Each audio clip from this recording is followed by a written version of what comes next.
কূটনৈতিক গ্রহণযোগ্যতা বৃদ্ধি, রোহিঙ্গা সংকট সমাধান ও সফট ডিপ্লোম্যাসির মাধ্যমে বাংলাদেশের জন্য ভূমিকা রাখবেন জাতিসংঘ সাধারণ পরিষদের নতুন সভাপতি।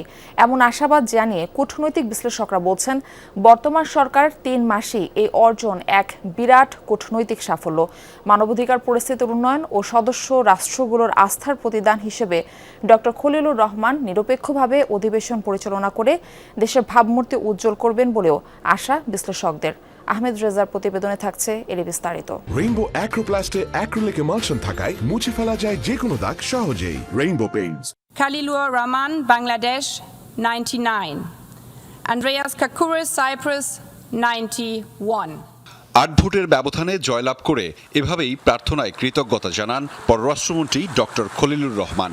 মহাসচিব অ্যান্তনিও গুতেরেসের উপস্থিতিতে অনুষ্ঠিত নির্বাচনে জয়লাভের পর আনুষ্ঠানিক বক্তব্যে ধন্যবাদ জ্ঞাপনের পাশাপাশি আগামী ১ বছরে নিজের পরিকল্পনা তুলে ধরেন ডক্টর খলিল।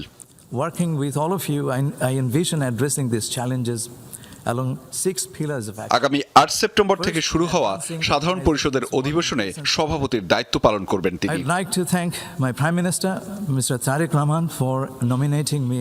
এই বিজয়কে তাৎপর্যপূর্ণ আখ্যা দিয়েছেন কূটনৈতিক বিশ্লেষকরা। তাদের মতে আন্তর্জাতিক অঙ্গনে বাংলাদেশের প্রতি জাতিসংঘের সদস্য দেশগুলোর আস্থা, গ্রহণযোগ্যতা ও ক্রমবর্ধমান কূটনৈতিক প্রভাবের সুস্পষ্ট প্রতিফলন এই জয়। ডক্টর খলিলুর সেই আস্থার প্রতিদান দেবেন বলে আশাবাদ তাদের। বাংলাদেশের জন্য এটা খুবই সুখবর। অন্ততপক্ষে এই যে ভূকৌশল এবং ভূ রাজনৈতিক সিচুয়েশনগুলি পৃথিবীতে ঘটছে, এখানে আসলে এই জেনারেল অ্যাসেম্বলিতে প্রেসিডেন্সিটা আমাদের জন্য একটা সফট পাওয়ার ইকুইপমেন্ট বা টুলসগুলি হাতে তুলে দিচ্ছে।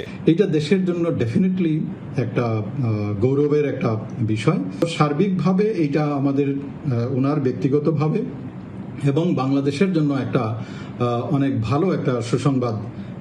২০২০ সালেই সাধারণ পরিষদের সভাপতি পদে নির্বাচনে প্রার্থিতা ঘোষণা করে বাংলাদেশ। তবে এই পদে পররাষ্ট্রমন্ত্রী খলিলুর রহমানকে প্রার্থী হিসেবে মনোনয়ন দেয়া হয় ২৭ ফেব্রুয়ারি। এরপর থেকে পূর্ণমাত্রার কূটনৈতিক প্রচার শুরু হয়। স্বল্প সময়ের মধ্যেই বাংলাদেশ বিভিন্ন দেশের সঙ্গে উচ্চ পর্যায়ের বৈঠক, দ্বিপক্ষীয় যোগাযোগ এবং বহুপক্ষীয় কূটনৈতিক ফোরামে অত্যন্ত সক্রিয় ও কৌশলগত প্রচার চালায়, যাকে